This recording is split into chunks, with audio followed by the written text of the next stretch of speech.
டித்வா புயலினால் சீர்குலைந்த ஸ்ரீலங்கா. மீட்பு பணிகளில் ஈடுபட்ட உள்ளூர் இளைஞர்கள். வாருங்கள் பார்ப்போம். அண்மையில் டித்வா புயலால் மிகவும் பெரிதாக பாதிக்கப்பட்ட அண்டை நாடான ஸ்ரீலங்காவில் மொத்தம் உள்ள 25 மாகாணங்களில் 17 மாகாணங்கள் பெரிய அளவிலான பாதிப்பை சந்தித்தது. இன்னும் சொல்லப்போனால் மொத்தமாக ஒரு நாடே ஸ்தம்பித்திருந்தது என்பது குறிப்பிடத்தக்க ஒன்றாகும். பலரும் வெள்ளத்தில் சிக்கி அடித்துச் செல்லப்பட்ட நிலையில் உடைமைகள், பொருட்கள் என பலவற்றும் காற்றாற்று வெள்ளத்தால் அடித்துச் செல்லப்பட்ட நிலையில், நுவரெலியா மாகாணத்திற்கு உட்பட்ட ராகலையிலிருந்து கந்தப்பளை செல்லக்கூடிய சாலையில் ஏற்பட்ட மண் சரிவில் சிக்கிய மூவரை அப்பகுதியைச் சேர்ந்த இளைஞர்கள் மீட்டு வந்தனர்.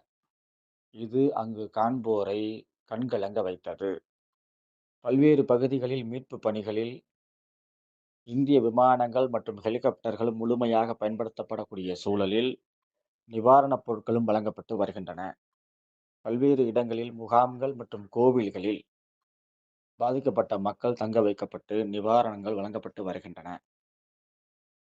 குறிப்பாக வலப்பண்ணை, சீத்தா, ராகலை, கொங்கோடியா, கந்தபாலை, நுவரெலியா ஆகிய பகுதிகளில் பெரிய அளவிலான பாதிப்புகள் காணப்பட்டு வருகின்றன. அரசு இயந்திரத்தின் முழுமையான செயல்பாட்டில் தற்போது மின்சாரமும் தொலைத்தொடர்பும் சீரமைக்கப்பட்டுள்ளது.